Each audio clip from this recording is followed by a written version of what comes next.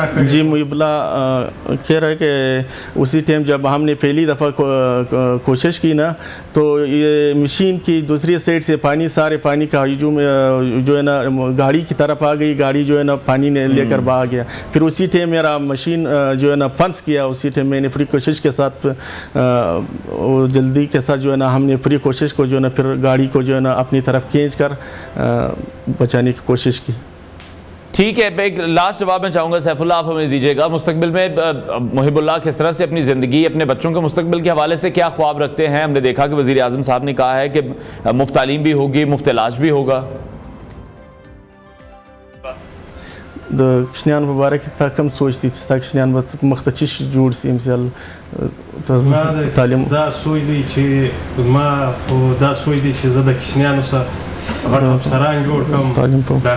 जी मुहिबुल्लाह का कहना है कि हमारा सोच यही है क्योंकि हम भी अनपढ़ है ना लिखे पढ़े नहीं है हमारी ये ख्वाहिश है कि हमारे बच्चे हमारे आने वाले नस्ल जो है ना लिखा पढ़ा हो और उसके लिए हमारी तरह कोई मुश्किल फिर पेश ना आ जाए कि हम आजकल जो है ना आपके सामने जो है ना अपना जो है ना उर्दू ज़बान भी नहीं बोल सकते जी ठीक है, बहुत शुक्रिया मुहिबुल्लाह और सैफुल्लाह हमारे साथ इन कॉन्वर्सेशन थी। हमने देखा कि किस तरह से एक मुश्किल उन्होंने डिसीजन लिया, अपनी जान को भी ख़तरे में डाला, लेकिन बहुत ही जिसे कहते हैं कि महारत के साथ उन्होंने इन तमाम लोगों को रेस्क्यू किया, जो उनके शुक्रगुजार भी हमें दिखाई दी। और कल वज़ीर आज़म शहबाज शरीफ की जानिब से मुहिबुल्लाह को मदहू किया गया, उन्हें 25 लाख रुपये इनामी रकम दी गई है। साथ ही साथ उनके बच्चों के लिए तालीम और सेहत के हवाले से भी वज़ीर आज़म ने ऐलान किया है कि वो भी उन्हें मुफ्त फराहम की जाएगी। ब्रेक लेते हैं नाज़रीन, ब्रेक के बाद आपको दोबारा ज्वाइन।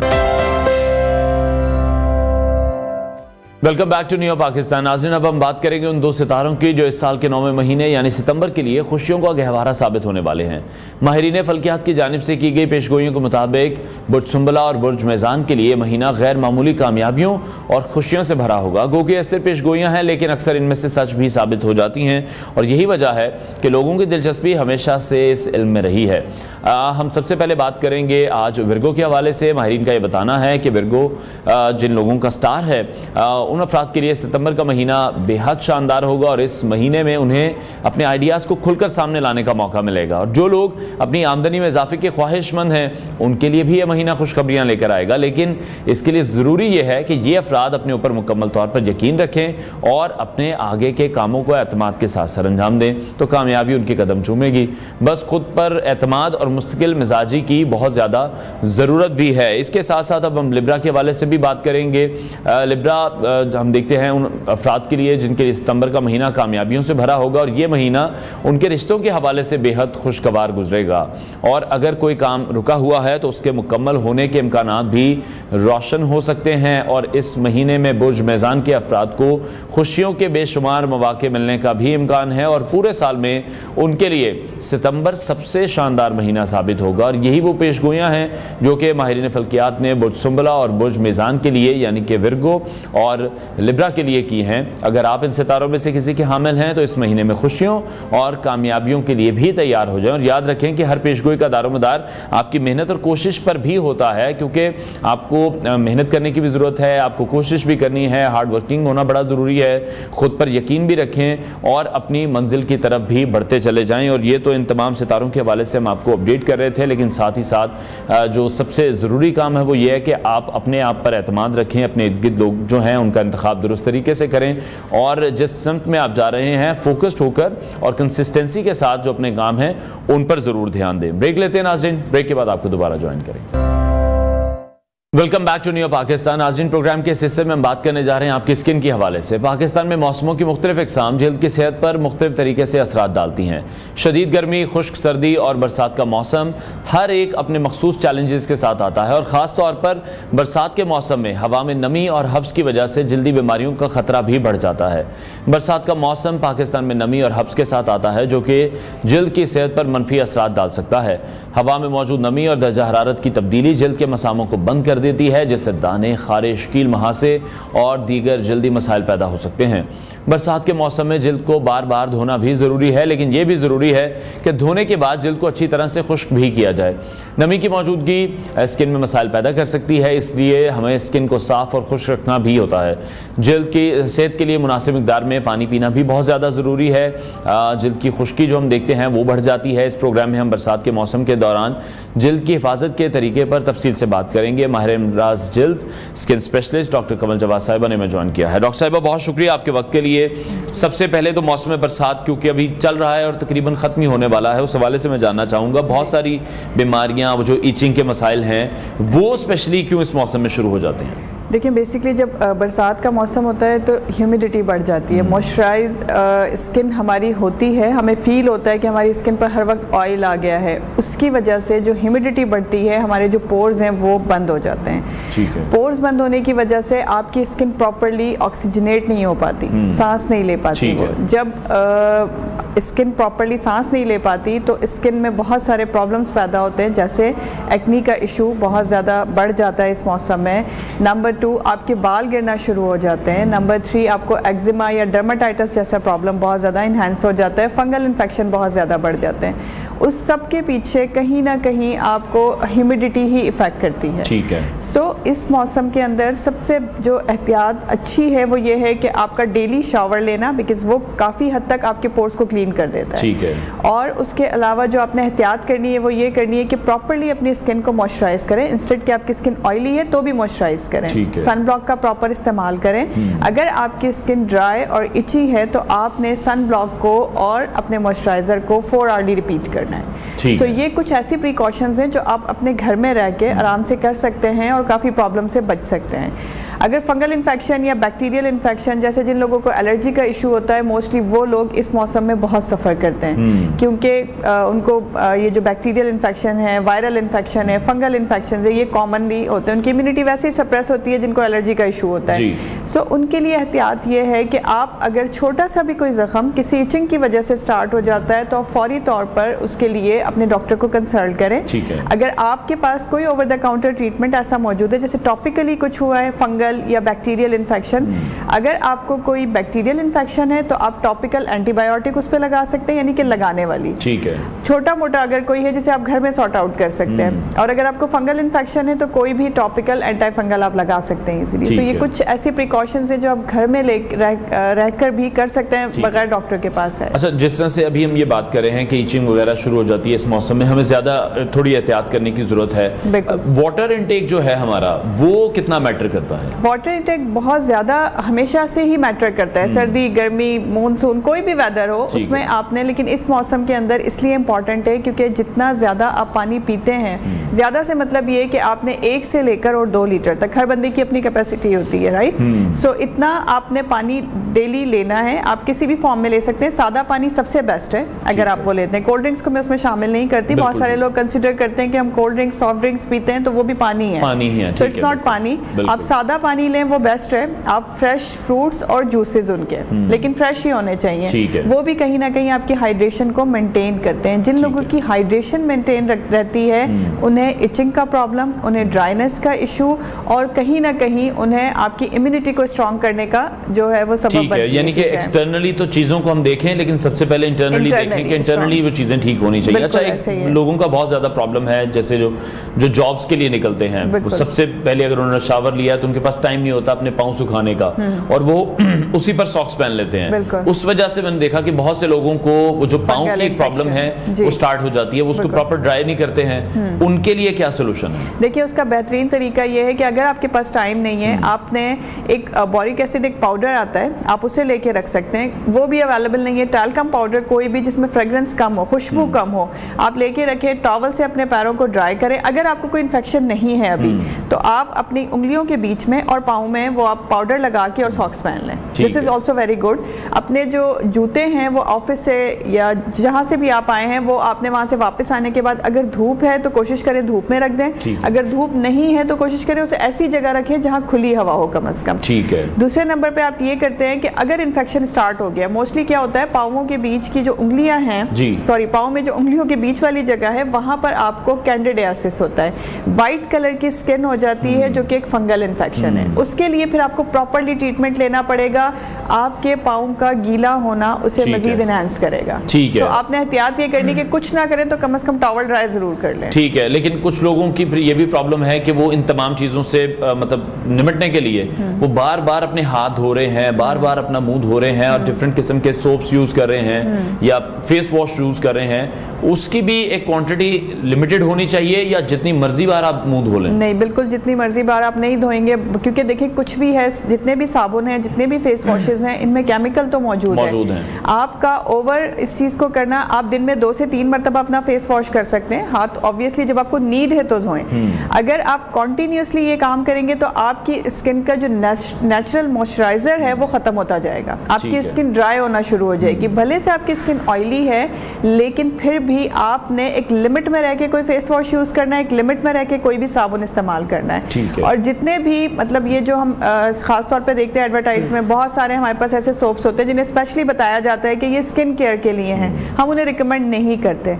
आपकी स्किन को मॉइस्चराइज़र चाहिए तो आपने ऐसे सोप का इंतखाब करना है जो कि आपको मॉइस्चराइज़र दे। ऐसा बॉडी वॉश चूज़ करना है और ऐसा ही फेस वॉश चूज़ करना है। सो बार बार ना धोएं, दिन में 2 से 3 मरतबा इज़ इनफ। 5 मरतबा वजू कर लें आप, देखें आपका बहुत अच्छा हाइड्रेशन लेवल मेंटेन हो जाता है, ठीक हो गया। अच्छा, बहुत से अब ये भी जानना चाहते हैं कि जब भी वो फेस वॉश कर रहे हैं तो वो चेहरे को किस चीज़ से खुश करें? वो टॉवल से खुश करें, क्योंकि वही टॉवल फिर आमतौर पर तो ये होता है कि सभी यूज़ कर रहे हैं और किसी को नहीं पता, सबके फेस पर लग रहा है। टिश्यू से साफ करना चाहिए चेहरा, किस तरह से उसको हम ड्राई किस तरह से करें? देखिए, मैं तो वैसे मोस्टली ना अपने पेशेंट्स को एहतियात से ये कहती हूँ कि प्लीज़ उसे सेल्फ ड्राई होने दें, बट ऑब्वियसली इतना टाइम नहीं होता, तो उसका बेस्ट तरीका ये है कई लोगों को तो उलझन भी होती है, उलझन होती है। मॉप कर लें आप टिश्यू के साथ। टॉवल मैं खुद यूज़ नहीं करती, इसलिए सबको कहती हूँ कि टॉवल यूज़ ना करें, बेहतर यही है। बिकॉज कुछ भी हो, अगर आपका अपना भी टॉवल है तो कहीं ना कहीं आपको जर्म्स लगते हैं। उसकी टॉवल जितना मर्जी सॉफ्ट हो वो आपकी स्किन को इरिटेट करता है, और फेस की स्किन सबसे ज्यादा सेंसिटिव होती है। सो बेहतर ये है कि आप टिश्यू लें और अपने फेस को आपने रगड़ना नहीं है, बिकॉज जो गीली स्किन होती है वो सेंसिटिव होती है, आपने मॉप कर लेना है उसको। ठीक है। और जो एक्नी फिर जिन लोगों को हो जाती है इस मौसम में, क्योंकि स्पेसिफिकली तो आज हम इसी टॉपिक पर हैं कि इस मौसम में किस तरह से उससे डील किया जाए, बिल्कुल उससे कैसे छुटकारा हासिल हो? इस मौसम में जिन लोगों को भी एक्नी है उनके लिए खास तौर पे मेरी एक हिदायत है, दो तरह की एक्नी हो सकती है। जिनकी ड्राई स्किन है उन्हें ड्राई एक्नी हो सकती है, जिनकी ऑयली स्किन है उन्हें इन्फ्लेमेटरी एक्नी हो सकती है। सो इन्फ्लेमेटरी एक्नी होने की निशानी ये है कि आपको पस वाले दाने बनेंगे, उसमें से ब्लड भी आएगा, पस भी आएगा। जो आपको ड्राई एक्नी है, आपको सिर्फ पिंपल्स फील होंगे, ब्लैक हेड्स, व्हाइट हेड्स। बहुत सारे लोगों को ये प्रॉब्लम होती है कि वो उन्हें लगता है उन्हें एक्नी नहीं है, वो आके उसको प्रोनाउंस ये करते हैं कि हमें पिंपल्स नहीं हो रहे हैं, हमें सिर्फ ब्लैक हेड्स, व्हाइट हेड्स हैं। तो ब्लैक हेड्स, व्हाइट हेड्स दोनों एक्नी की शुरुआत है। एहतियात क्या करनी है, अगर आपकी स्किन ऑयली है तो आपने दिन में 3 से 4 मरतबा किसी भी अच्छे ऐसे फेस वॉश से अपना चेहरा धोना है जो जिसके अंदर मैंडालिक एसिड मौजूद हो, जिसके अंदर एलोवेरा मौजूद हो, जिसके अंदर प्रॉपर मॉइस्चराइजर मौजूद हो। आपने अपना फेस वॉश खुद चूज करना है, ओवर द काउंटर बहुत सारे अवेलेबल हैं, राइट। उसके अलावा आपने क्या करना है, हर घर में एलोवेरा मौजूद होता है। आपने एलोवेरा को लिया, उसका गुदा निकाला और उसके बाद आप उसे 1 से 2 घंटे के लिए फ्रिज में रख दें, और फिर वो एलोवेरा आप अपने फेस पर, ये मैं बता रही हूँ लोगों के लिए जिनकी स्किन ऑयली है, और अगर आप पहले सेंसिटिविटी चेक करेंगे, ऐसा ना हो कि आपको एलोवेरा से कोई एलर्जी हो, वो चेक करने के बाद आप एलोवेरा अपने फेस पे लगा सकते हैं। एलोवेरा ना सिर्फ आपके स्किन का एक्स्ट्रा ऑयल खत्म करेगा बल्कि काफी हद तक एक्नी भी कंट्रोल कर लेगा। बहुत सारा ओवर द काउंटर अवेलेबल होते हैं, क्लिंडामाइसिन 1%, आप वो भी अपने चेहरे पे लगा सकते हैं। ये मैं केमिकल नेम बता रही हूँ, मार्केटिंग नेम से बहुत सारे अवेलेबल हैं, राइट। ठीक है, तो वो आप अपने चेहरे पर, अपने दानों पर लगा सकते हैं, चाहे आपको इन्फ्लेमेटरी एक्नी हो, चाहे आपको दूसरी ड्राई एक्नी हो, दोनों कंडीशंस में लगा सकते हैं। ड्राई एक्नी की सूरत में आपने फेस वॉश वो चूज करना है जिसमें मैंडालिक कोई भी ऐसी चीज मौजूद ना हो जो आपकी स्किन को मजीद ड्राई करे। ठीक है। सो ऐसे बहुत सारे फेस वॉशेस अवेलेबल हैं जो ड्राई एक्नी के लिए होते हैं। सो वो करने के बाद आप भी एलोवेरा यूज कर सकते हैं। एलोवेरा आपने यूज कैसे करना है, जिस तरह से ऑयली एक्नी वाले वो रात भर लगा के रखेंगे जिनको ऑयली एक्नी है, बट जिनको ड्राई एक्नी है वो 2 या 3 घंटे के लिए दिन में लगाएंगे। उसके बाद अपने फेस पर कोई भी मॉइस्चराइजर अप्लाई कर लेंगे जो कि ऑयली होगा। ठीक है। अच्छा, जिस तरह से अभी आपने कहा कि व्हाइट हेड और ब्लैक हेड जो है वो एक्नी का स्टार्ट है, हालांकि बहुत से लोगों को ये चीज पता नहीं है, वो समझते हैं बस वो हैं और वो किसी भी सैलून पे जाकर या उनको निकलवा सकते हैं। तो उसका प्रॉपर हल क्या है? ये आम सैलून्स पर जाकर जो व्हाइट हेड या ब्लैक हेड निकाले जाते हैं, ये कितना सेफ है या नहीं सेफ? देखिए, हाइजीनिकली ये बिल्कुल सेफ इसलिए नहीं होता कि ऐसा तो नहीं होता कि सैलून्स पे आपने वो प्रॉपर स्टरलाइजिंग मशीन रखी हुई है, जो पेन या जो भी चीज आपके लिए यूज की गई वो स्टरलाइज्ड करेंगे फिर आपको देंगे। सो हाइजीनिकली इट्स नॉट गुड। ठीक है। आपने उन ब्लैक हेड्स और व्हाइट हेड्स को निकालने के लिए सैलून का रुख नहीं करना, because her black head white head निकालने के लिए भी नहीं होता, क्योंकि अगर आप उसे छेड़ते हैं तो वो एक्नी को एग्जेजरेट करवा देता है। सो बेहतर यही है कि अगर आपको ब्लैक हेड्स व्हाइट हेड्स हैं तो सबसे पहले तो आप एलोवेरा और क्लिंडामाइसिन 1% अप्लाई करें अपने फेस पर। अगर घर पर इन चीज़ों से काम नहीं बनता है तो फिर definitely you should come to your dermatologist, और वो आपको आपकी स्किन के मुताबिक बताएंगे कि इन ब्लैक हेड्स व्हाइट हेड्स को कब कैसे और किस कंडीशन में निकलवाना चाहिए या ना निकलवाएं, आप मेडिकेशन से भी ठीक हो सकते हैं। ठीक हो गया। दूसरी तरफ जिन लोगों की स्किन ड्राई है और उनके स्किन पर फिर पैचेस बनने शुरू हो जाते हैं जी, वो उसका क्या हल करें? इसमें ना अनवार दो तरह के पैचेस होते हैं। एक तो जो वाइट पैचेस बनते हैं वो फंगल इन्फेक्शन होता है। ठीक है। हम उसे कॉमनली आपने देखा होगा, बहुत सारी माएँ भी कह रही होती हैं, बच्चों को होते हैं कि कैल्शियम की कमी के धब्बे बन रहे हैं, वाइट कलर के पैचेस स्किन पर आ जाना या आपके अपर शोल्डर पे आ जाना, नेक पे आ जाना, बैक ऑफ द नेक पे आ जाना। So this is fungal infection. ठीक है। और ये फंगल इन्फेक्शन प्रॉपर ट्रीटमेंट लिए बगैर नहीं जाता। एक बात ये। दूसरे जो वाइट पैचेस बनना शुरू होते हैं ड्राइनेस की वजह से, वो उसका हल सीधा सा आप मॉइस्चराइजर अप्लाई करें। ठीक हो गया। और ये जो आजकल सोशल मीडिया पर हम काफ़ी देख रहे हैं कि आप रात को फेस पर आइसिंग करके सोएं, ये तमाम लोगों के लिए ठीक है जिनको एक्नी भी है, जिनकी ड्राई स्किन भी है, जिनकी ऑयली स्किन भी है, या इसमें भी हमें कोई एहतियात करनी चाहिए? इसमें एहतियात बिल्कुल करनी चाहिए। आप आइसिंग करें, फेस आइसिंग बहुत अच्छी है और मैं तो इसे सेलिब्रिटीज़ का हैक कहती हूँ कि वो इसे यूज़ करते हैं। आप फेस आइसिंग कर सकते हैं, लेकिन डायरेक्टली कभी भी आपने आइस अपने फेस पे अप्लाई नहीं करना। आपने उसे किसी भी कॉटन में लपेट के यूज़ करना है। आपने उसे किसी और फॉर्मुलेशन में, जैसे मैं मल्टीपल टाइम बताती हूँ कि खीरे का जूस लेके अपनी आइस क्यूब्स में रख लीजिए और रात में जब भी आप घर आते हैं अपना मेकअप रिमूव करने के बाद टीवी के सामने बैठे हैं, वैसे ही फैमिली में बैठे हैं, आप वो आइस क्यूब निकालें और उसे किसी भी टिश्यू पेपर में या कॉटन में लेके अपने फेस पर आप रब कर सकते हैं। So this is very good, very best, because इससे ना सिर्फ आपके पोर्स क्लोज होते हैं बल्कि आपकी स्किन पर खीरे की वजह से वो ब्राइटन अप लुक आ जाता है बहुत अच्छा। दूसरी बात, आपकी एक्नी भी काफी हद तक उससे सप्रेस हो जाती है। ठीक है। आपकी पिगमेंटेशन जो है वो काफ़ी हद तक सप्रेस हो जाती है। दूसरा तरीका यह है कि आप सुबह में अर्ली मॉर्निंग जब उठते हैं, बहुत सारे लोगों को आइस की पफिनेस का इशू होता है। उसके अलावा लोगों को इशू होता है कि जब वो सुबह उठते हैं तो उनका चेहरा बहुत ज़्यादा सूजा सूजा सा महसूस होता है, स्वेलिंग होती है। उसका बेहतरीन तरीका ये है कि आप एक बॉल में लें पानी, ठंडा पानी होना चाहिए, उसमें आइस क्यूब्स डालें और अपना पूरा फेस आप उसमें डिप करें, जितनी देर रख सकते हैं, 1 second, 2 second, 3 second, it's up to you कि जितना आप रख सकते हैं। ऐसा ना उसमें डाल के मुंह भूल जाएं आप। ठीक है। तो वो आपने करना है, 3 से 4 मरतबा इसे रिपीट करें और उसके बाद काफ़ी हद तक आपकी आई की जो पफिनेस है ये कंट्रोल होगी, आपके फेस का ग्लो इंक्रीज होगा, स्वेलिंग काफ़ी हद तक कंट्रोल हो जाएगी और लुक भी बहुत ब्राइटन अप हो जाएगा। So this is the hack. आप इसको 3 से 4 मरतबा एक वीक में कर सकते हैं, रिपीट कर सकते हैं। लेकिन जिन लोगों को सेंसिटिविटी होती है किसी भी ठंडी चीज़ से, उन्होंने एहतियात करना है। जिन्हें एक्जिमा का इशू है उन्हें एहतियात करना है। जिनके फेस पे किसी भी जगह पे कोई कट लगा हुआ है या कोई भी एलर्जिक रिएक्शन हुआ हुआ है, उन्हें एहतियात करना है। ठीक है, वो नहीं यूज करेंगे। अच्छा, दूसरी तरफ सबसे बड़ी जो प्रॉब्लम है आजकल वो ये है कि नींद की जो कमी है, नींद हम पूरी नहीं करते हैं, उसके बाद फिर जो डार्क सर्कल हैं वो फिर स्किन को आपकी डैमेज भी कर रहे हैं, आपकी लुक्स भी खराब कर रहे हैं। तो डार्क सर्कल के निपटने के लिए नींद पूरी करने के अलावा क्या कौन कौन से तरीके हैं? नींद पूरी करने के मतलब नींद का नाम ही मालूम है, वो हम नहीं कर सकते पूरी।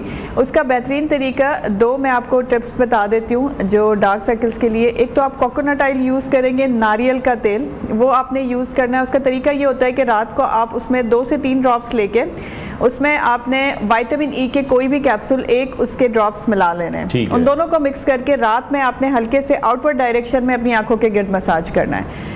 कोकोनट ऑयल के अलावा दूसरा आप आलमंड ऑयल यूज़ कर सकते हैं। ये दोनों ऑयल बेहतरीन है आपके डार्क सर्कल्स को काफ़ी हद तक कम करने के लिए। दूसरे जो टोटके हैं वो आपको पता है कि आप खीरा रखते हैं आंखों के ऊपर स्लाइसेस काट के, वो काफ़ी हद तक आपके डार्क सर्कल्स को सप्रेस कर देते हैं। आलू रखते हैं उसके स्लाइसेस काट के, आलू भी वो भी काफ़ी, क्योंकि उसमें भी आपको ब्राइटन अप करने का टेक्सचर उसमें होता है, विटामिन सी भी होता है और वो काफ़ी हद तक आपके डार्क सर्कल्स को छुपा देता है। लाइक आप किसी इवेंट पे जा सकते हैं, ये एक अच्छा हैक है। सो आलू, टमाटर, खीरा, ये दोनों आप रख सकते हैं, इनसे डार्क सर्कल्स आपके कंट्रोल हो जाएंगे। सो ये टिप्स ही हैं जो वक्ती तौर पे कंट्रोल कर सकती हैं, बट प्रॉपरली डार्क सर्कल्स के लिए नींद इंपॉर्टेंट है। और अगर आपको डार्क सर्कल्स हो ही गए तो फिर उसके बाद हमारे पास 2-3 प्रोसीजर्स के ऑप्शन होते हैं। पॉलीन्यूक्लियोटाइड है, PRP माइक्रो नीडलिंग है, फैट ग्राफ्टिंग है या फिर फिलर्स हैं। ये 4 हैं जो डिफरेंट कंडीशन में हम यूज करते हैं फॉर द डार्क सर्कल्स। ठीक है। अच्छा, जिन लोगों ने एक्नी को फेस किया है और फिर पोस्ट एक्नी स्कार्स से वो लड़ रहे हैं, उनके लिए क्या तरीक़ाकार है? वो जो उनकी स्किन पर खड्डे बन जाते हैं उसको हल करने के लिए अब क्या प्रोसीजर्स हैं या क्या तरीक़ेकार हैं या कोई टोटका है? तो देखिए, टोटके से नहीं जाते, एक्नी स्कार्स टोटके से नहीं जाते, ना ही किसी टॉपिकल मेडिकेशन से इजीली चले जाते हैं। उसके लिए अल्टीमेटली आपको प्रोसीजर्स की तरफ ही आना पड़ता है। और प्रोसीजर्स में हमारे पास जो टॉप ऑफ द लिस्ट आते हैं उसमें हम करते हैं सब्सिशन, नंबर 2 हम करते हैं PRP माइक्रो नीडलिंग, नंबर 3 हम करते हैं CO2 फ्रैक्शनल लेज़र, उसके अलावा हम इसमें इन्फिनी PRP भी करते हैं। सो ये 4 ऐसे प्रोसीजर हैं जो कि सब्सिशन के अलावा सब और माइक्रो नीडलिंग के अलावा दोनों में हम यूज़ करते हैं मशीनरीज। माइक्रो नीडलिंग में हम टाइनी पंक्चर्स देते हैं आपकी स्किन को, और उस टाइनी पंक्चर के साथ हम आप ही का ब्लड लेके उसे सेंट्रीफ्यूज करके प्लाज्मा तैयार करते हैं और टाइनी पंक्चर के साथ उससे कोशिश करते हैं आपकी स्किन में इंजेक्ट करने की। सो उससे आपकी स्किन सेल्फ हीलिंग में आती है और वो जो गड्ढे पड़ जाते हैं वो खुद ब खुद भरना शुरू होते हैं। सो इसके मल्टीपल सेशंस होते हैं। सब्सिशन में भी यही होता है कि वो जो फाइब्रस टिश्यू अंदर स्कार्स का और आपकी स्किन का कांटेक्ट बना हुआ होता है, हम उसे तोड़ने की कोशिश करते हैं और प्लाज्मा भी साथ में एंटर कर देते हैं। ठीक है। तो उससे भी काफी हद तक स्कार्स हील हो जाते हैं। ठीक है। अच्छा, बहुत से लोग फिर ये भी यही पूछते हैं जो तमाम प्रोसीजर्स हैं ये कितने सेफ हैं या कितने अनसेफ हैं, क्योंकि वो सुन के ही बड़ा डर लगता है कि आपको यहाँ पर नीडल्स लगवानी है, आपको अपना जो ब्लड है या उसमें से जो भी सेल्स लिए जाते हैं वो फिर स्किन में इंजेक्ट करवाने हैं। देखिए ये प्रोसीजर्स जो भी है ना, आप इन्हें ये कहें कि ये थोड़ा सा इनमें पेनफुल है ये। हम जितना मर्जी नमिंग क्रीम लगा लें, हम जितना मर्जी इसमें एनेस्थीसिया आपको दें, टॉपिकली दे सकते हैं सब कुछ, इसमें कुछ हमने आपको जनरल एनेस्थीसिया यानी पूरा बेहोश करके तो नहीं कर सकते, डेफिनेटली इतना कोई वो प्रोसीजर नहीं है ये, लेकिन थोड़ा सा पेनफुल भी होता है ये, डेंजरस या फिर साइड इफेक्ट्स वाला नहीं है अनटिल अनलेस कि आप किसी गलत बंदे के पास चले जाएं।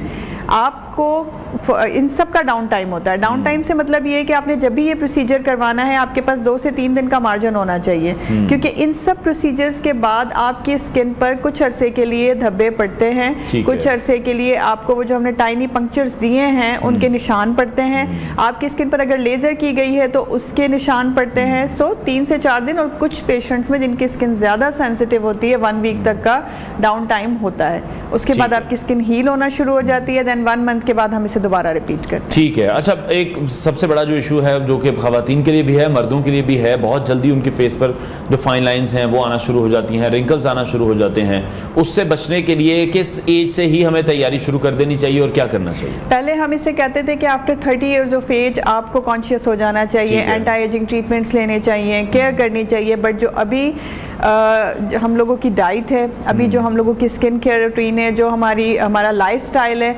उसमें हम ये कहते हैं कि 20 इयर्स के बाद, चाहे मेल हो चाहे फीमेल हो, आपको अपनी स्किन केयर रिजीम स्टार्ट कर देनी चाहिए फॉर एजिंग पर्पस, यानी कि आपने एंटी एजिंग ट्रीटमेंट लेना शुरू कर देनी है। अब एंटी एजिंग ट्रीटमेंट्स के लिए ज़रूरी नहीं है कि आप एकदम से एग्रेसिव प्रोसीजर्स पर चले जाएं। आप इनिशियल में अपनी स्किन को बहुत सारे ऐसे सिरम्स मौजूद हैं, जैसे ग्लाइकोलिक एसिड है, जैसे हमारे पास लैक्टिक एसिड है, जैसे हमारे पास सैलिसाइलिक एसिड है। ये कुछ ऐसे हमारे पास केमिकल्स होते हैं जिनकी पीलिंग, जिनका सिरम और जिनकी क्रीम्स अप्लाई करने से भी काफ़ी हद तक आपकी फाइन लाइंस कंट्रोल होती हैं। आपने अगर आपकी स्किन है ड्राई तो आपने किसी भी कीमत पे अपनी स्किन को कॉन्टिन्यूसली ड्राई नहीं रहने देता, ये फाइन लाइन में इजाफा करवाती है। आपने मॉइस्चराइज प्रॉपरली करना है, चाहे ऑयली हो चाहे ड्राई हो, सनस्क्रीन का प्रॉपर इस्तेमाल करना है। कोई भी अच्छी मेडिकेटेड नाइट क्रीम आप यूज कर सकते हैं, लेकिन मेडिकेटेड, अपनी मर्जी से कोई भी चूज नहीं करनी, अपनी स्किन के अकॉर्डिंगली अपने डर्मेटोलॉजिस्ट से पूछ के। ठीक है, बहुत शुक्रिया skin specialist doctor Kanwal Jawad साहिबा हमारे साथ इन कॉन्वर्सेशन थी। नाज़रीन, आगे बढ़ते हैं। बलूचिस्तान का इलाका है किला सैफुल्ला और उसके पहाड़ी इलाकों में हम देख रहे हैं कि क्लाउड बर्स्ट के बायस तूफानी बारिशों का सिलसिला जारी है। उन बारिशों के नतीजे में किला सैफुल्ला के पहाड़ी इलाकों में इंतहाई ऊंचे दर्जे के सैलाबी रैले करीबी आबादियों, फसलों और बागात में भी दाखिल हो चुके हैं, जिससे बड़े पैमाने पर नुकसान हुए हैं, जिसके मनाजिर इस वक्त आप हमारी स्क्रीन पर भी देख रहे हैं। और बड़ी तादाद में इस वक्त लोग भी बेघर हो चुके हैं। कलात और गिरदोनवाब में भी मूसलाधार बारिशों ने नशेबी इलाकों को ज़ेर-ए-आब कर दिया है और नदी नालों में भी तुग़यानी आ चुकी है। बलूचिस्तान में मानसून बारिशों के नतीजे में अमवात की तादाद इस वक्त 34 हो चुकी है, जिनमें अनफॉर्चुनेटली 2 खवातीन और 19 बच्चे भी शामिल हैं। खैबर पख्तूनख्वा और पंजाब को मिलाने वाली N65 हाईवे कई मकामात पर सैलाब से मुतासिर हुई है, जिससे ज़ियारत, किला अब्दुल्ला और पशीन के अजला में परेशान कुन सूरत हाल पैदा हो चुकी है। पशीन में बलोजई चेक डैम टूट गया है और सैलाबी रेले, पुल और कई राब्ता सड़कों को भी बहा कर ले गए हैं। हरनाई की बात करें तो वहाँ भी शदीद बारिशों और सैलाबी रहने से हिफाजती बंद कई जगहों से टूट गए हैं और रेलवे पटरियों को भी नुकसान पहुँचा है। ज़ियारत की बात करें तो वहाँ पर पीची डैम भी भर गया है और स्पिलवे से पानी का अखराज जारी है। मुल्क के मुख्तलिफ एयरपोर्ट्स पर मौसमी खराबी और इंतजामी मसाइल की वजह से एक परवाज़ भी मनसूख कर दी गई है, जबकि 22 से ज़ायद मुल्की और गैर मुल्की परवाज़ें गैर मामूली ताख़ीर का भी शिकार हो चुकी हैं।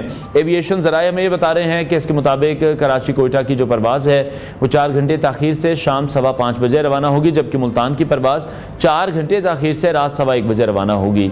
इस्लामाबाद की जो परवाज़ है वो शाम 5 बजे रवाना होगी और इस हवाले से कराची की जो परवाज़ है उसमें भी 1 घंटा ताख़ीर रिपोर्ट हुई है। इसी के साथ साथ लाहौर जद्दा की परवाज़ 7 घंटे, लाहौर कोयटा की परवाज़ 2.5 घंटे और रियाज की परवाज़ 4 घंटे, जबकि दोहा लाहौर 1 घंटा और अबू धाबी लाहौर की परवाज़ 6 घंटे ताख़ीर का शिकार हुई है।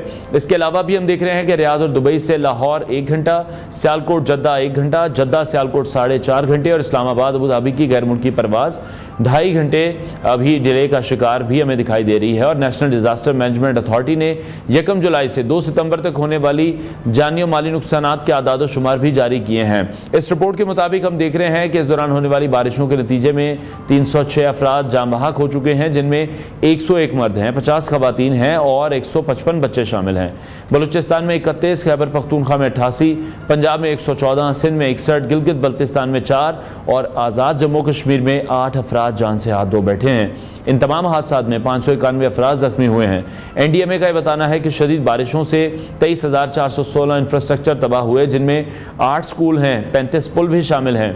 इस्लामाबाद से भी हम देख रहे हैं, रिपोर्ट एक सामने आई थी जिसके मुताबिक तरनौल इस्लामाबाद में बारिश के पानी में 3 बच्चे डूबकर जाम बहक हो गए। भाई को फिसलता देखकर 2 बहनों ने भी पानी में छलांग लगा दी। तीनों बच्चों की लाशें पिम्स अस्पताल मुंतकिल कर दी गई हैं। इंतहाई अफसोसनाक, इंतहाई अलमनाक ये वाक़यात है जो हम आपके साथ रिपोर्ट कर रहे हैं। कुछ मनाजिर भी हमने आपको दिखाए हैं अपनी स्क्रीन पर, जिसमें हम देख रहे हैं कि किस कदर तबाही इन बारिशों की वजह से हुई है। फ्लाइट्स मुतासिर हो रही हैं, जिसकी वजह से लोगों को भी परेशानी का सामना करना पड़ रहा है। ब्रेक लेते हैं, ब्रेक के बाद आपको दोबारा ज्वाइन करेंगे। Welcome back to New Pakistan. और आज हम एक अहम मौजू पर बात करने जा रहे हैं जिसका ताल्लुक इंसानियत, खिदमत और मुआशरती जिम्मेदारी से है। हम बात कर रहे हैं चैरिटी के आलमी दिन की, जो कि हर साल 5 सितंबर यानी कि आज के दिन ही अक़वाम मुत्तहिदा के ज़ेर एहतमाम मनाया जाता है। इस दुनिया का मकसद दुनिया भर के बेसहारा और ज़रूरतमंद अफराद की मदद करने की अहमियत को उजागर करना है। ये दिन जो 2012 में मदर टेरेसा के यौम वफ़ात पर मनाने की मंजूरी दी गई थी, हमें याद दिलाता है कि हमारी छोटी सी मदद कितनी बड़ी तब्दीली ला सकती है। चैरिटी जो कि सदका, खैरात और सखावत की मुख्तलिफ सूरतों में की जाती है, यह न सिर्फ मुआशरती मसाइल को कम करने में मददगार साबित होती है, बल्कि एक जामे और ज़्यादा लचकदार मुआशरे की तश्कील में भी अहम किरदार अदा करती है। आज के प्रोग्राम में हम बात करेंगे कि चैरिटी कैसे मुआशरे को बेहतर बनाने में मुआवन होती है और उसके क्या फ़वाइद हैं। हमारे साथ मौजूद हैं अल खिदमत फाउंडेशन के नायब सदर डॉक्टर मुश्ताक मांगड़ साहब ने, जो हमें स्टूडियोज़ में ज्वाइन कर चुके हैं। डॉक्टर साहब, बहुत शुक्रिया आपके वक्त के लिए। आपकी जो तंजीम है, हम देख रहे हैं कि समाजी खिदमत के मुख्तलिफ शोबों में बड़े अरसे से काम करी है।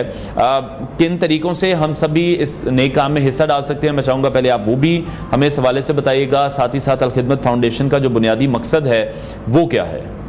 बहुत शुक्रिया जी। मैं आपके सवाल से पहले सिर्फ एक छोटी सी बात अर्ज़ करना चाहूँगा। ये जो चैरिटी डे का लफ्ज़ है, ये तो मदर टेरेसा की वफ़ात के बाद से ये इसका शुरू हुआ है। तो इसका आम तौर पर हम तर्जुमा सदका और खैरात करते हैं जी, तो जो कि इसका एक कम्प्रीहेंसिव ट्रांसलेशन नहीं है। मेरे ख्याल में इसकी कम्प्रीहेंसिव ट्रांसलेशन ये है कि ये कार खैर है। बेशक उसमें सदका भी है, खैरात भी है, ज़कात भी है, सारा कुछ सब कुछ उसके अंदर आता है। तो बुनियादी तौर पर हम सब के ऊपर जो है वो कार खैर जो है वो फ़र्ज़ है, भलाई का काम करना फ़र्ज़ है।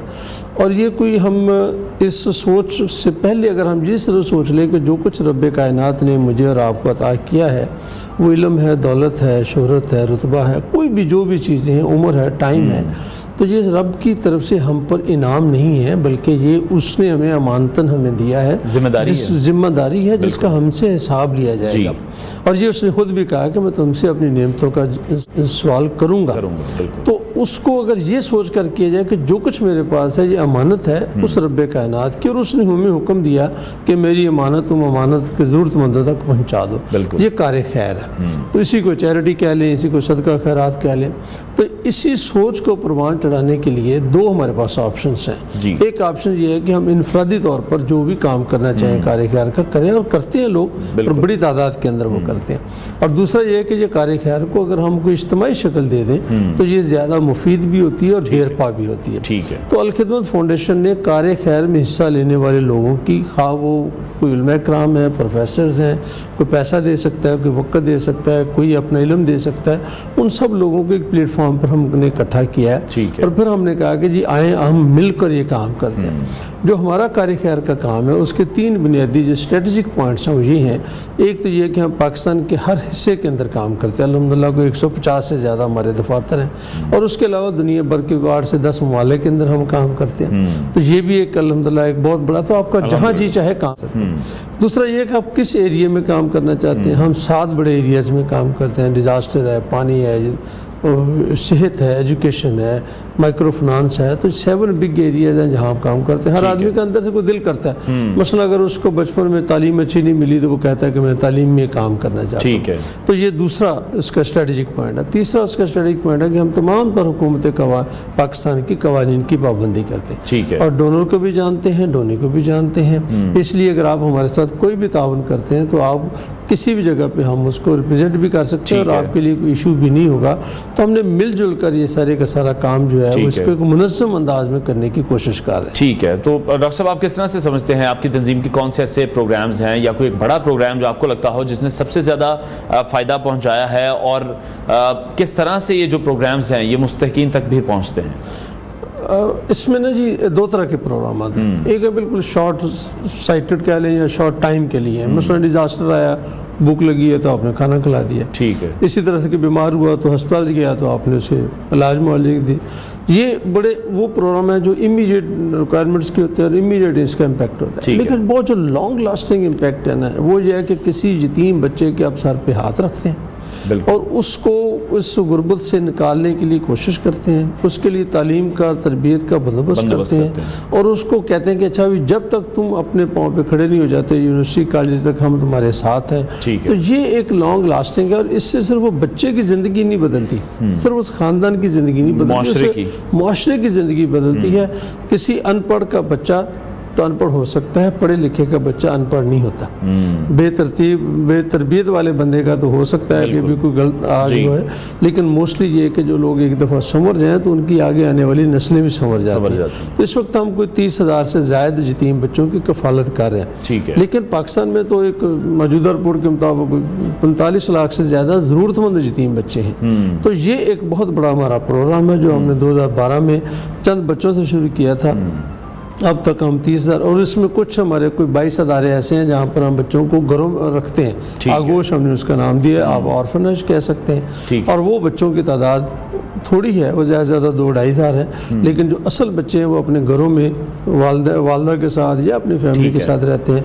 तो आप कहीं भी काम करना चाहते हैं। इसी तरह से अगर आप पानी के लिए कोई बंदोबस्त करते हैं तो इसमें इनफैक्ट आपने बहुत सारे लोगों को बीमारी से बचा लिया। ये भी लॉन्ग लास्टिंग है, आप वो भी कर सकते हैं। आपको स्कूल को और मस्जिद की तामीर और तरक्की में हिस्सा लेते हैं, वो भी एक बहुत लॉन्ग लास्टिंग। तो जैसा आपका जी करे, तो मेरे नज़दीक ये है कि थोड़ा सा वो काम हमें ज़्यादा प्रेफरेबली करने चाहिए जिसका इम्पैक्ट लॉन्ग लास्टिंग हो और जो आने वाली सदियों में, दहाइयों के अंदर जिसके साथ अच्छे मुरतब हो। ठीक है। अच्छा, कई सालों से हम देख रहे हैं कि पाकिस्तान जिस तरह से क्लाइमेट चेंज का भी अभी सामना कर रहा है। 2022 में हमने देखा जिस बड़े पैमाने पर सैलाब ने तबाहकारियाँ मचाई हैं, और इस साल भी हम देख रहे हैं उस तरह से तो शुक्र अल्लाह का कि डैमेज नहीं हुआ, बट स्टिल सैलाब की जो तबाहकारियाँ हैं वो जारी हैं। बहुत से ऐसे लोग हैं जो अपनी जान से भी उन्हें हाथ धोना पड़ा है, बहुत से लोगों के घर बह गए हैं। सैलाब मुतासरीन के लिए स्पेसिफिकली किस तरह से काम किया जा रहा है? इसमें नहीं, हमने 2 काम कर रहे हैं। एक तो बिल्कुल वही काम है जो शॉर्ट टर्म है कि हम उनको वहाँ से निकाल, 3 काम होते हैं ना, फौरी तौर पर रेस्क्यू करना है, फिर हम उनको किसी न किसी तरीके से उनको कहीं बिठाते हैं, रिलीफ का काम करते हैं, फिर रिहेबिलिटेशन का काम है। आज तक भी 2022 के लोगों के घर हम बना रहे हैं। आज तक भी 2005 के ज़लज़ले के बाद भी कई सालों तक हम वहाँ पर रहे हैं। तो ये काम तो फौरी तौर पर ये दिक्कत है, और ये हम अल्हम्दुलिल्लाह कर भी रहे हैं। हमारे पूरे पाकिस्तान के अंदर रिस्पॉन्स सेंटर्स हैं, अपनी कश्तियाँ हैं, अपने लोग ट्रेंड हैं, पानी के साथ 112 के साथ हम मिलकर, ये तो हम इमीडिएटली काम करते हैं, खाना पहुँचाना। लेकिन ये एक मैं ये समझता हूँ कि मैं आपके प्रोग्राम की वसातत से ये दूसरा प्रोग्राम जो है ना वो मैं आपके सामने रखना चाहता हूँ कि अब क्लाइमेट चेंज का एक काउंटर हो सकता है, वो ये हो सकता है कि हम प्लांटेशन करें। तो अल्हम्दुलिल्लाह पिछले साल से हमने क्लीन एंड ग्रीन पाकिस्तान, और फिर उसका जो एक सब स्लोगन है वो जो है सरसब्ज़ पाकिस्तान, वो हमने शुरू किया। पिछले साल भी हमने 5 लाख के करीब पौधे पाकिस्तान भर में लगाए, सिर्फ लाहौर में 3,80,000 लगाए, और इस साल भी हमको मिलियन पौधों तक इंशाल्लाह पहुंच जाएंगे। सिलसिला जारी है, और ये एक काम है, मतलब मैं ये कहना चाहता हूँ कि ज़रूरी है कि हर साल फ्लड का आपने सामना करना है, तो कोई तदारक भी तो हो सकता है। आपको पता है कि हर साल इसी नाले से फ्लड आता है, तो आप नाला को चौड़ा क्यों नहीं कर लेते? आपने उसमें घर बनाए हुए हैं, तो फिर क्या? मैं आपके प्रोग्राम की वसासत से ये भी तवज्जो दिलाना चाहता हूँ कि बंद के अंदर अंग्रेज़ों के दौर में कोई पुख्ता बिल्डिंग नहीं बन सकती थी।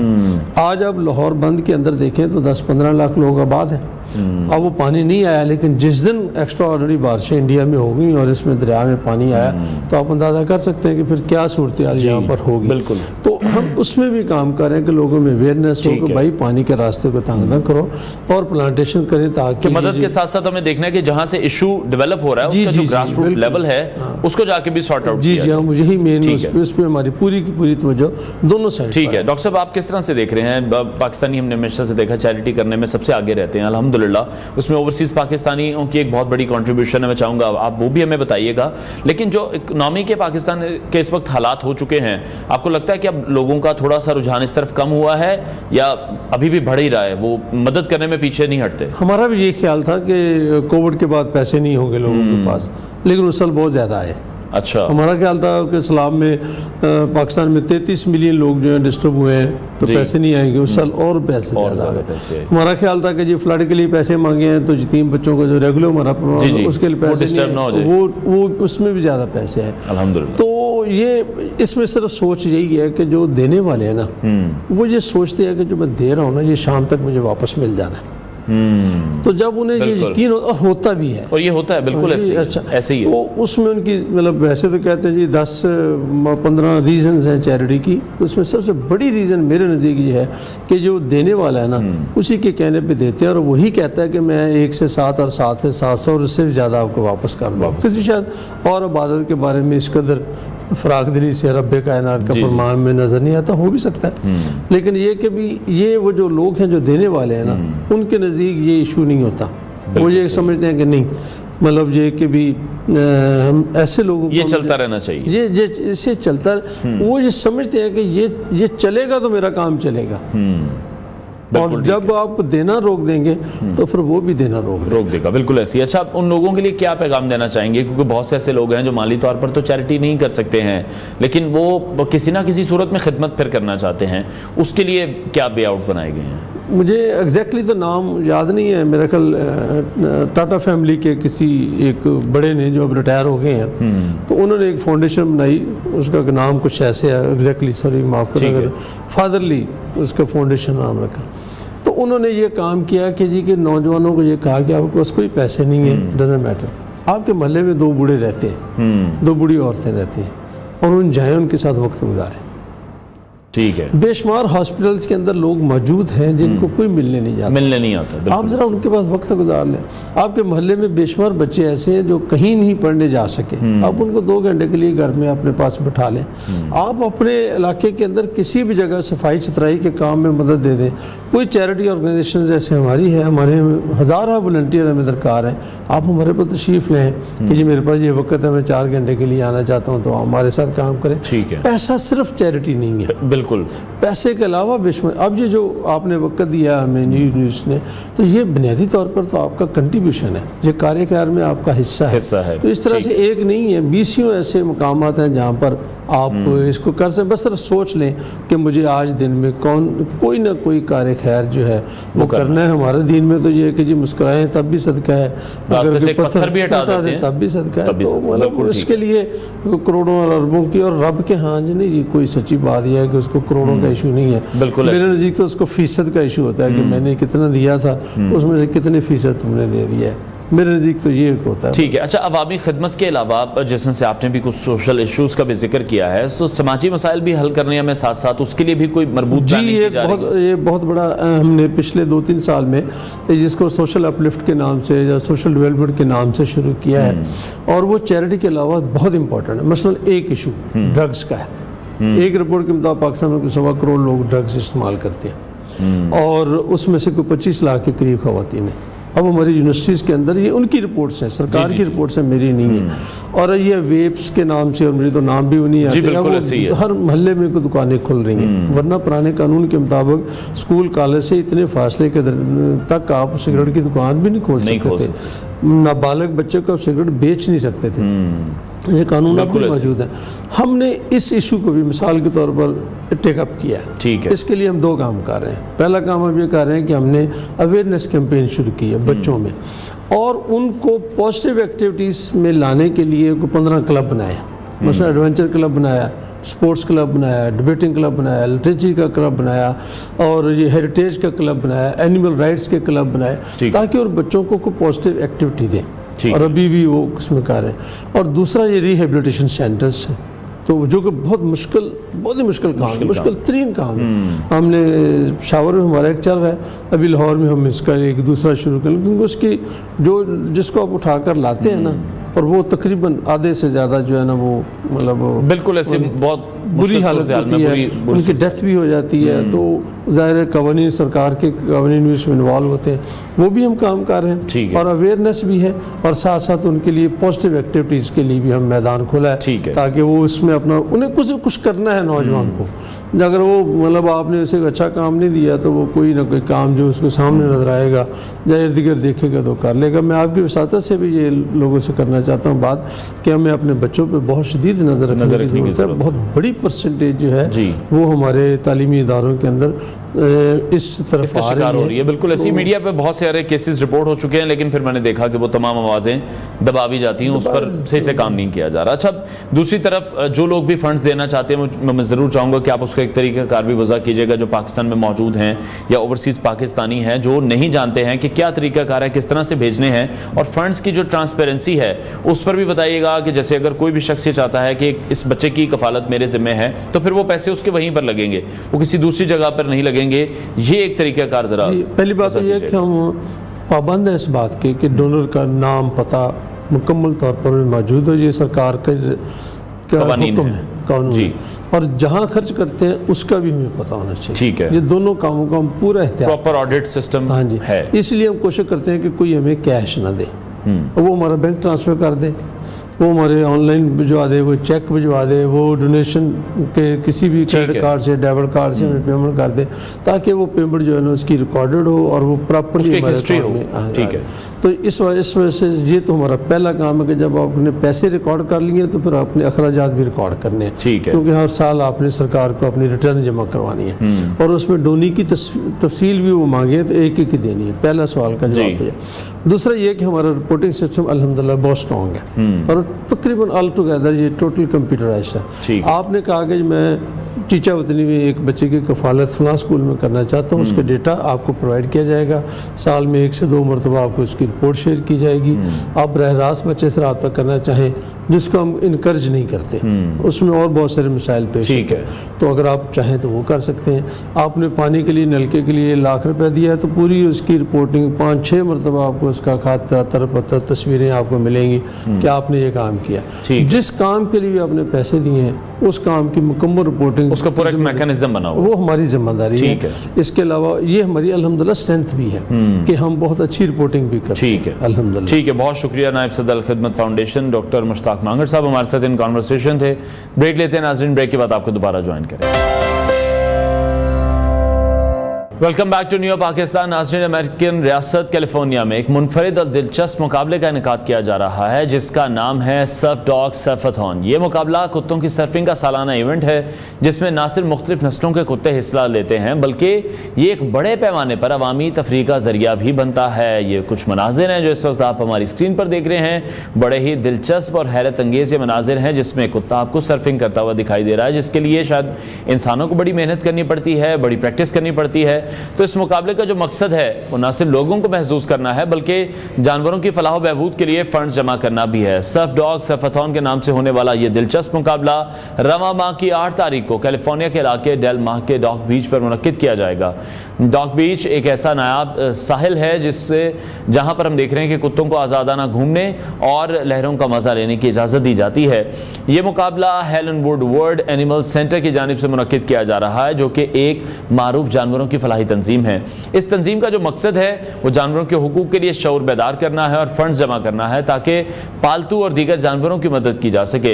इस मुकाबले में शिरकत करने वाले कुत्ते अपने मालिकान के साथ सर्फिंग की भरपूर तैयारी भी कर रहे हैं जो कि इस वक्त आप हमारी स्क्रीन पर भी मुलाहिजा कर रहे हैं। सर्फिंग के दौरान कुत्तों की हिफाजत को यकीनी बनाने के लिए खुसूसी तौर पर जो सॉफ्ट सर्फिंग बोर्ड्स हैं, फ्लोटेशन डिवाइसेस हैं और हिफाजती गाइडलाइंस हैं उनका भी ख्याल रखा जा रहा है। इसके साथ साथ कुत्तों को सर्फिंग की मुख्तलिफ टेक्निक्स भी सिखाई जा रही हैं ताकि वो समंदर की मौजों पर बेहतरीन कारकर्दगी दिखा सकें। सर्फ डॉग सर्फाथॉन का इनेकाद 18 साल से मुसलसल किया जा रहा है और हर साल ये मुकाबला न सिर्फ लोगों को तफरीह फराहम करता है बल्कि इसके जरिए जानवरों की फलाह बहबूद के लिए फंड्स भी जमा किए जाते हैं। ये फंड्स हेलनवुड वर्ल्ड एनिमल सेंटर के मुख्तलिफ प्रोजेक्ट्स में इस्तेमाल होते हैं जो जानवरों की देखभाल, इलाज और पनाह देने जैसे अहम कामों के लिए वक्फ हैं। सर्फ डॉग सर्फाथॉन सिर्फ कैलिफोर्निया नहीं बल्कि दुनिया भर में मशहूर हो चुका है और ये एक ऐसा इवेंट है जो कि लोगों को महसूस कर रहा है और साथ ही साथ जानवरों की फलाह बहबूद के लिए शऊर भी बेदार करता है। इस साल का जो मुकाबला है ये भी यकीनन गुज़श्ता सालों की तरह यादगार साबित होगा और कुत्तों की महारत और उनके मालिकान की मेहनत को दाद देने के लिए बड़ी तादाद में लोग इस इवेंट का हिस्सा भी बनेंगे जो आपके साथ शेयर करेंगे जो कि जापान से आई है। जी हाँ, जापानी हुकूमत ने एक मुनफरिद और दिलचस्प इकदाम किया है ताकि टोक्यो की गैर शादीशुदा लड़कियों को देही इलाकों में शादी की तरफ माइल किया जा सके। ये मनसूबा देही इलाकों में खवातीन की कम होती तादाद को बढ़ाने और टोक्यो में रहायश पजीर लड़कियों के देही इलाकों की तरफ मुतवज्जो करने के लिए है। जापान टाइम्स की रिपोर्ट के मुताबिक जापानी हुकूमत ने देही इलाकों में शादी करने वाली लड़कियों के लिए एक खुसूसी मनसूबाबंदी शुरू की है। इस इकदाम का मकसद देही इलाकों में खवातीन की कम होती तादाद को मद्देनजर रखते हुए देही मर्दों से शादी के जरिए खवातीन की तादाद को बढ़ाना है। जापानी हुकूमत पर उम्मीद दिखाई दे रही है कि इस इकदाम से टोक्यो में रहायश पजीर जो लड़कियां हैं उनके देही इलाकों की तरफ मुतवज्जा होने में मदद मिलेगी जिससे देही इलाकों में खवातीन की आबादी में इजाफा होगा। और यह मनसूबा साथ ही साथ इस बात को यकीनी बनाने के लिए है कि खवातीन को देही इलाकों में मुंतकली के लिए भी तरकीब दी जाए।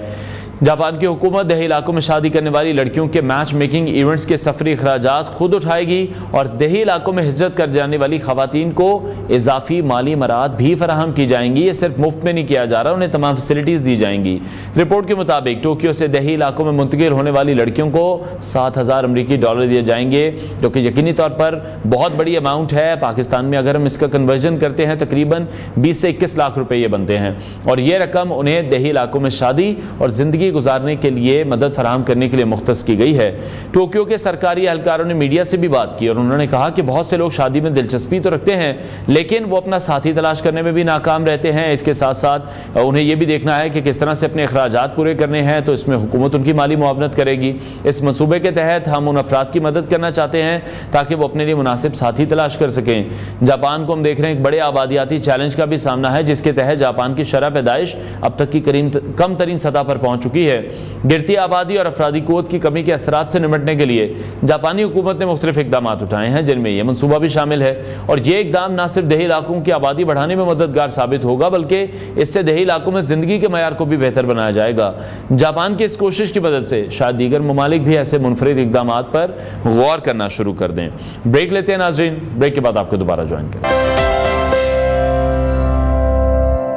Welcome back to New Pakistan. अब कुछ बात करेंगे मुल्की सियासत के हवाले से। गवर्नर खैबर पख्तूनख्वा फैसल करीम कुंडी ने एक बार फिर से वजीर आला अली अमीन गंडापुर से एतमाद का वोट लेने का मुतालबा किया है और ये मुतालबा उस वक्त सामने आया है जब सूबे की सियासी फ़ज़ा में बेचैनी और दम इस्तेहकाम के आसार नुमायां हैं। गवर्नर ये कहते हुए हमें दिखाई दे रहे हैं कि मीडिया से गुफ्तगू उन्होंने की और कहा कि वज़ीर आला अली अमीन गंडापुर, जो कि 2/3 अक्सरियत रखने का दावा करते हैं, अपनी ही असेंबली में जाने से कतरा रहे हैं। इस बयान से सूबे की हुकूमत पर दबाव बढ़ गया है और ये सवालात पैदा हो रहे हैं कि क्या वज़ीर आला को अपनी अक्सरियत पर वाकई एतमाद है या नहीं। फैसल करीम कुंडी ने सूबाई काबीना में हालिया रद्दोबदल पर भी तनकीद की और कहा कि अगर ये मेंबरान करप्ट या नाअहल हैं तो अवाम को इसकी वजूहात बताई जाएं। उन्होंने इस बात पर भी जोर दिया कि काबीना में होने वाली तब्दीलियों की तहकीकात की जा रही हैं और इस बात का जायजा लिया जा रहा है कि ये तब्दीलियाँ किस मकसद के तहत की गई हैं। गवर्नर ने सरकारी जामियात की बदतर हालत पर भी अपनी तशवीश का इजहार किया और कहा कि सूबाई हुकूमत की जानिब से जामियात की अराजी फरोख्त की जा रही है, जबकि उनकी हालत बेहतर बनाने के लिए खातिर खा इकदाम नहीं किए जा रहे। दूसरी जानिब हम देख रहे हैं कि बलूचिस्तान नेशनल पार्टी मिंगल के सरबराह सरदार अख्तर मिंगल ने कौमी असम्बली की रुकनीत से अपना इस्तीफ़ा वापस लेने के हुकूमती दावे को मुस्तरद करते हुए कहा है कि उनका इस्तीफ़ा वापस लेने का कोई इरादा नहीं है। उन्होंने कहा कि वो बलूचिस्तान के मसाइल पर हमेशा आवाज़ उठाते रहे हैं और उनका इस्तीफ़ा इसी जद्दोजहद का हिस्सा है। ये तमाम तर सूरत हाल खैबर पख्तूनख्वा और बलूचिस्तान की सियासी फ़ज़ा में बढ़ती हुई बेचैनी और अदम इस्तेहकाम को जाहिर करती है, जहाँ एक तरफ गवर्नर की जानिब से वज़ीर आला पर एतमाद के वोट का दबाव है और दूसरी जानिब बलूचिस्तान के मसाइल के हल के लिए की जाने वाली जद्दोजहद में मजीद पेचीदगियां भी सामने आ रही हैं। इस हवाले से मजीद बात करेंगे। सीनियर तजियाकार माजिद निज़ामी साहब ने हमें ज्वाइन किया है। निज़ाम साहब, बहुत शुक्रिया आपके वक्त के लिए। गवर्नर खैबर पख्तूनख्वा फैसल करीम कुंडी जिस तरह से बार बार एतमाद के वोट के मुतालबे के पीछे हैं, आपको क्या लग रहा है इसके क्या सियासी मुहरिकात हो सकते हैं?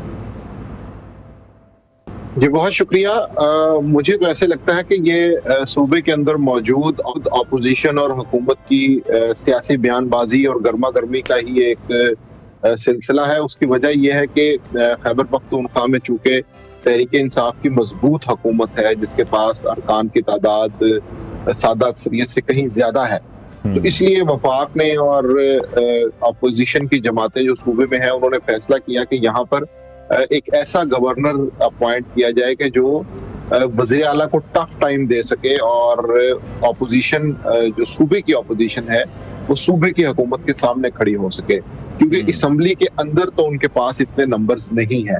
तो इसलिए फैसल करीम कुंडी की जानिब से जब इस तरह के धुआंधार बयानात आते हैं तो मेरा ख्याल है कि उसका असम्बली के नंबर्स से ज्यादा सियासी सिचुएशन से ताल्लुक होता है। और इसके अंदर इम्पोर्टेंट बात यह है कि अली अमीन गंडापुर का नाम वजीर आला के लिए बानी पीटीआई इमरान खान की जानिब से आया था और उन्हीं की एतमाद की वजह से वो इस वक्त वजीर आला खैबर पख्तूनख्वा है। अब इस सारी सूरत हाल में देखना यह है कि ऐसा क्या हुआ है खैबर पख्तूनख्वा में जिसकी वजह से उन्हें एतमाद का वोट लेना चाहिए। ये बात बिल्कुल दुरुस्त है कि गवर्नर किसी भी वक्त ये बात कर सकता है, लेकिन क्या जमीनी हकायक उस बात की तस्दीक करते हैं या नहीं, इस पे हम नजर डाल लेते हैं। उसकी वजह यह कि खैबर पख्तूनख्वा असम्बली के अंदर मुस्लिम लीग नून हो, पीपल्स पार्टी हो, जमीयत उलमा इस्लाम फजलुर रहमान हो, इनका नंबर इतना ज्यादा नहीं है और कंफर्टेबली 100 के आसपास ऐसे लोग हैं जो तहरीक इंसाफ के साथ मुंसलिक हैं। और इस वक्त खैबर पख्तूनख्वा में हमें इतना बड़ा कोई फॉरवर्ड ब्लॉक भी तहरीक इंसाफ में नजर नहीं आता। शकील खान को हटाया गया है, जुनेद अकबर जो है वो नाराज हैं, शानदाना गुलजार साहिबा के इख्तलाफात भी सामने आते रहते हैं, लेकिन इस सब के बावजूद असम्बली के अंदर कोई इतना बड़ा नंबर नहीं है कि जो बागी हो चुका हो या जिसने इमरान खान को जाके शिकायत लगाई हो और इमरान खान का कोई ऐसा मूड बन रहा हो कि जिसमें वो अली अमीन गंडापुर को तब्दील करना चाहते हैं। तो इसलिए जब हम पूरी सियासी सूरत हाल को देखते हैं और सूबे में नंबर्स को देखते हैं और फॉरवर्ड ब्लॉक्स की जो मैनेजमेंट है उसको देखते हैं तो पता चलता है कि ये महज एक सियासी बयान है और अगर इसके अंदर उन्हें एतमाद का वोट लेना भी पड़ा तो वो बआसानी ले सकते हैं। ठीक है, इसका मतलब फिर यही है कि अली अमीन गंडापुर की जो हुकूमत है उसको इस वक्त सियासी तौर पर तो कोई खतरा नहीं है, लेकिन दूसरी तरफ जैसे हमने देखा कि सूबाई काबीना में तब्दीलियां की गई हैं, उस पर आप क्या देख रहे हैं? जो गवर्नर हैं उनके जो सवालात हैं वो फिर वो कितने जायज़ हैं? क्या इससे हुकूमत की जो कारकर्दगी है इस पर भी कोई मनफी असर पड़ सकता है?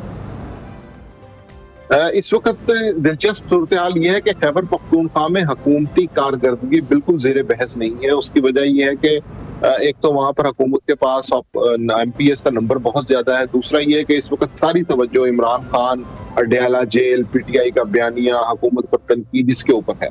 तो इसलिए मुझे नहीं लगता कि अली अमीन गंडापुर को सूबे के अंदर परफॉर्मेंस की या गुड गवर्नेंस की या नए तरक्याती मंसूबों की इतनी फिक्र है। वो सिर्फ इस्लामाबाद पे चढ़ाई की बातें करते हैं, इमरान खान से मिलते हैं, अपनी कैबिनेट के साथ जो है वो राजो नियाज करते हैं और इसी तरह मामला चल रहा है।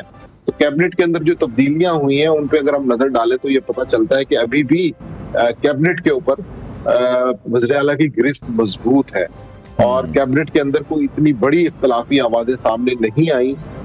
बुनियादी मसला ये है कि अगर कैबिनेट के अंदर कोई तब्दीली ऐसी होती है या कोई कैबिनेट के अंदर ऐसी बगावत होती है तो उसकी बुनियादी वजह यह होगी कि क्या इमरान खान अली अमीन गंडापुर पर अदम एतमाद कर चुके हैं। मुझे अभी तक के हालात से ऐसा नहीं लगता और मुझे लगता है कि अली अमीन गंडापुर को इमरान खान का एतमाद हासिल है। तो इसलिए कैबिनेट के इख्तलाफात हो वो मेरा ख्याल है पीछे रह जाते हैं और इस वक्त खैबर पख्तूनख्वा में गवर्नर्स के हवाले से भी कई सवालिया निशानात हैं और वहाँ की कैबिनेट और वज़ीर आला गवर्नर्स के ऊपर तरक्याती मंसूबों के ऊपर और अवाम की फलाह बहबूद के हवाले से इतने फिक्रमंद नजर नहीं आते। बिल्कुल निज़ाम साहब, आप दुरुस्त फरमा रहे हैं कि बानी पीटीआई की सपोर्ट जिसको हासिल है उसका तो कोई इतना आराम से कुछ नहीं बिगाड़ सकता, लेकिन पिछले दिनों में हमने देखा कि विद इन द पार्टी भी लोग काफी नाराज हैं अली अमीन गंडापुर से।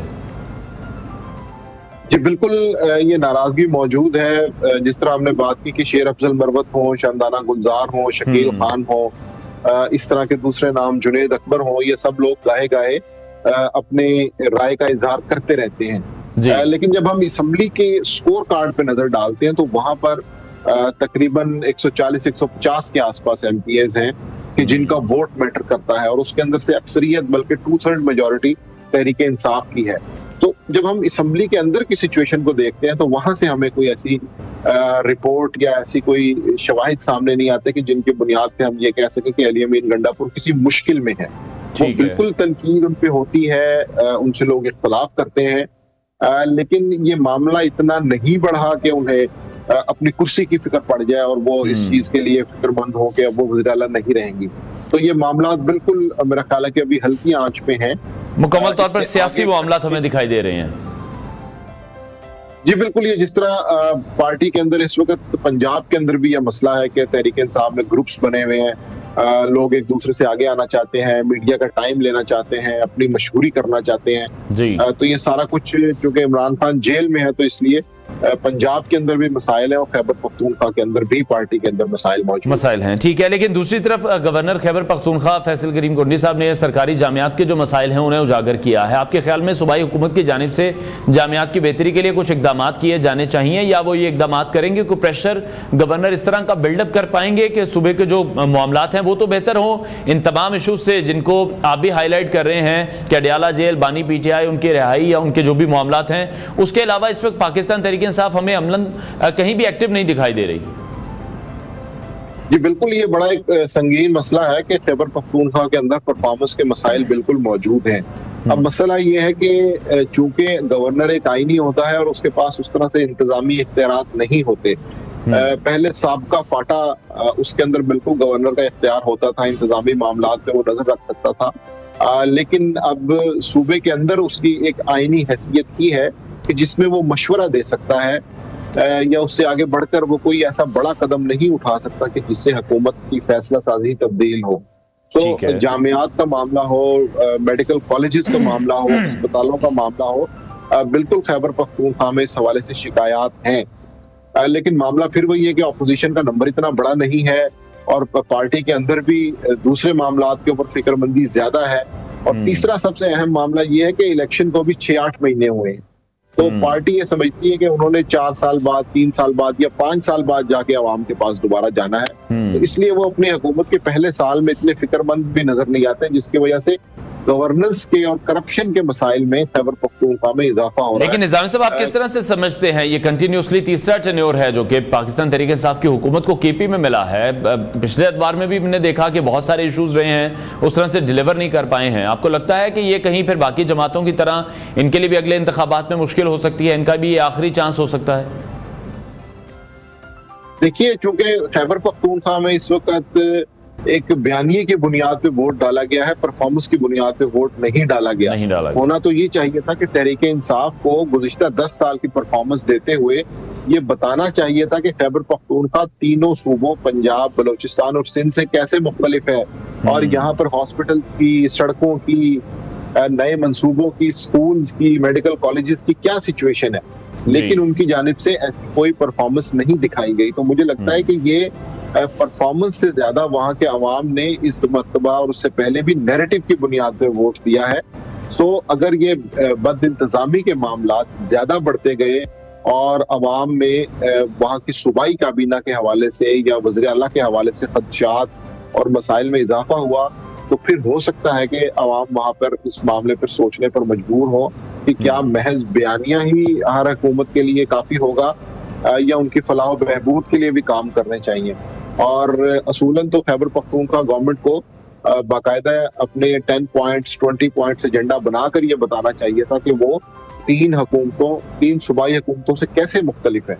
लेकिन ये बड़ी बदकिस्मती की बात है कि वहां पर ऐसा कुछ नहीं हो रहा। वो सिर्फ इस मकबूलियत को और बयानिए को एंजॉय कर रहे हैं और वहाँ की कैबिनेट की जो कारकर्दगी है उसके ऊपर सवालिया निशानात पैदा हो रहे हैं। ठीक है। अच्छा, दूसरी तरफ सरदार अख्तर मेंगल के इस्तीफे के हवाले से भी हम देख रहे हैं, आपकी उस पर क्या राय है? कि उनके इस्तीफे से बलूचिस्तान के जो मसाइल हैं उस पर हुकूमत की तवज्जो में इजाफा हो सकता है या फिर मजीद अदम इस्तेहकाम ही पैदा होगा? जी, ये बड़ा संगीन, संजीदा और नाजुक मसला इसलिए है कि अख्तर मेंगल की अगर हम हिस्ट्री उठा के देखें तो वो मुशर्रफ दौर में और उसके बाद मायूस होकर चले गए थे। उसके बाद फिर उन्होंने मेन स्ट्रीम पॉलिटिक्स में आने का फैसला किया। तो मुझे लगता है कि शायद उनकी भी मायूसी इस इंतहा तक पहुंच गई है कि उन्हें ये लगता है कि पार्लियामान के जरिए या कौमी सियासत के जरिए बलूचिस्तान का मसला हल नहीं हो सकता। और ये बड़ी अफसोसनाक बात है। उसकी वजह यह है कि ये सारे मामले के अंदर जब हम अख्तर मेंगल की परफॉर्मेंस को देखते हैं या वहां पर मौजूद वज़ीर आला सरफराज भुट्टी की परफॉर्मेंस को देखते हैं तो ऐसे लगता है कि बलूचिस्तान के अवाम, खुसूसन बलूचिस्तान की यूथ उससे मुतमईन नजर नहीं आती। एक डिस्कनेक्ट मौजूद है। और अभी भी हमने ये देखा कि ये जितने भी मसाइल वहां पर मौजूद हैं, अलहदगी की तहरीक है, दहशतगर्दी है, ये सारा मामला अब कबायली रवायती सरदारों के हाथ से निकल चुका है और इसके अंदर मिडिल क्लास और लोअर क्लास जो नौजवान हैं वो शामिल हो चुके हैं। और ये रियासत के लिए बड़ा एक लम्हा फिक्रिया है कि पहले तो ये कहा जाता था कि ये सरदारों की जंग है जिसके अंदर बड़े बड़े कबायली सरदार इन्वॉल्व हैं, लेकिन अब मेंगल सरदार, भुट्टी सरदार और मरी सरदार जो हैं वो भी इस चीज से इर्रेलेवेंट होते जा रहे हैं। तो बहरहाल ये एक संगीन मसला है कि जिसके अंदर हमें बलूचिस्तान के न्यूट्रल लोगों को सामने लेके आना चाहिए। अब्दुल मालिक बलोच की हमारे सामने मिसाल मौजूद है कि उनके दौर के अंदर इस मामले पे खासी पेशरफ्त हुई, ये चीजें ठीक हो गई, एक सिम्त, एक डायरेक्शन मुतय्यन हो गई कि मुज़ाकरात करने हैं, चीजों को आगे लेके जाना है। अस्करी हल इसका हल नहीं है। ये एक ऑप्शन तो बिल्कुल हो सकती है कि आप पर हमला और आप उन पे हमला करें और उसका बदला लें, लेकिन देर पर हल जरूरी है कि इसमें सियासी लोगों को इन्वॉल्व किया जाए। ठीक है। और जिस तरह से हुकूमती और अपोजिशन वफूद की तरफ से हम देख रहे हैं कि अख्तर मेंगल को भी इस्तीफा वापस लेने पर कायल करने की कोशिशें की जा रही हैं, आपको क्या लगता है क्या रिजल्ट निकलेगा? मना पाएंगे कि अख्तर मेंगल का इस्तीफा वाकई जो एक पार्लियामानी जद्दोजहद है उस पर असरअंदाज होगा? अभी मेरा ख्याल है कि ये मामला कबल अज वक्त इसलिए होगा कि कुछ अमली इक़दामात करने की ज्यादा जरूरत है बलूचिस्तान में। अगर कोई प्रैक्टिकल इम्प्लीमेंटेशंस होंगी तो हो सकता है कि उसके बाद अख्तर मेंगल अपना फैसला वापस लेने पर सोचें, लेकिन अगर अमली इक़दामात के बगैर उनसे ये तवक्को रखी जाए कि वो इस तरह का कोई फैसला करेंगे तो मुझे इस सूरत हाल में खासा मुश्किल लगता है। उसकी वजह यह है कि हमने देखा कि पीपल्स पार्टी का वज़ीर आला वहां पे मौजूद है। सरफराज भुट्टी पीपल्स पार्टी में अगरचे 2-4 महीने पहले ही आए, लेकिन वो उनके वज़ीर आला है। मौलाना फजलुर रहमान पहली दफा बलूचिस्तान से जीत के वहां पर आए हैं। मियां नवाज शरीफ एक दफा वहां पे गए, उन्होंने वहां पे पार्टी में अपने बहुत से लीडरान को शामिल किया, उसके बाद उन्होंने मुड़कर नहीं देखा। तो ये 3 बड़े जो सियासी रहनुमा हैं, इनकी सिचुएशन हमारे सामने है। तो अगर हम ये देखें कि मसले की संगीनी बढ़ चुकी है तो इन्हीं लीडर्स को, सदर आसिफ अली जरदारी को चाहिए कि वो अपने वज़ीर आला को कहें कि इस सारे मामले को बेहतर तरीके से डील किया जाए, क्योंकि उनके बारे में ये कहा जाता है कि वो मुफाहमत की जानिब उनका ज्यादा रुझान है। तो इसलिए बलूचिस्तान में अस्करी हल एक ऑप्शन तो बिल्कुल हो सकती है और ये साथ साथ बिल्कुल जारी रहना चाहिए कि जो भी बेगुनाह वहां पे मर रहे हैं उनका बिल्कुल हिसाब, उनको तहफ़्फ़ुज़ फराहम किया जाए। बिल्कुल एक देर पा और मुस्तकिल हल के लिए बहरहाल आपको कुछ ना कुछ बात करनी पड़ेगी, वहां के लोगों की नाराजगी को दूर करना पड़ेगा, उनकी महरूमियों पे बात करनी पड़ेगी। अगर हम बलूचिस्तान असम्बली पे नजर डालें तो हमें पता चल जाता है कि वहां पर कितने सरदार हैं और कितने मिडिल क्लास के लोग मौजूद हैं। यहीं से हमें उस महरूमी का पता चलता है कि जिसकी वजह से बलूचिस्तान की यूथ डिस्कनेक्ट करती है अपने आप को, और वो ये समझती है कि शायद उनके साथ दुरुस्त सलूक नहीं हो रहा। ठीक है। दूसरी तरफ निज़ाम साहब एक और अहम मामला भी है, हमने देखा कि कुछ दिन कबल ही वज़ीर आला मरीम नवाज शरीफ और नवाज शरीफ साहब दोनों ने मिलकर पंजाब की जो आवाम है उनके लिए एक रिलीफ का ऐलान किया था। उस रिलीफ पर जब सबसे पहले तहफ़्फ़ुज़ात थे वो पाकिस्तान पीपल्स पार्टी के थे कि पंजाब की आवाम को अगर रिलीफ दिया जा रहा है तो जो सिंध के लोग हैं वो यकीनी तौर पर पाकिस्तान पीपल्स पार्टी की अहलियत काबिलियत पर भी सवाल उठाएंगे। लेकिन फिर दूसरी तरफ हमने देखा कि IMF ने सख्ती से मना कर दिया कि किसी किस्म का रिलीफ नहीं दिया जा सकता। 37 माह का एक प्रोग्राम है जिसमें इस वक्त पाकिस्तान मौजूद है और उस प्रोग्राम में रहते हुए कोई भी सूबाई हुकूमत किसी किस्म का रिलीफ आवाम को नहीं दे सकते हैं। ये तमाम चीज़ें क्या पहले हुकूमत पंजाब के इल्म में नहीं थी? किस तरह से डिसीजन ले लिया गया? वफाकी हुकूमत को, वज़ीर ख़जाना को क्या ऑन बोर्ड नहीं लिया गया इन तमाम चीज़ों पर? जी बिल्कुल, ये मामला ज़ेरे बहस नहीं आया था, जिसकी वजह से इस पर तनकीद हुई और एक अदम तवाज़ुन का एहसास भी हुआ। अगरचे अगर हम फिगर्स पे नजर डालें तो अगर पंजाब ने 50 अरब रुपया मुख्तस किया है तो अगर सिंध के अदाद शुमार को सामने रखें तो ये 15 से 20 अरब रुपए में वो ये रियायत या सहूलत दे सकते थे। लेकिन बुनियादी मसला फिर वही है कि पाकिस्तान के मसाइल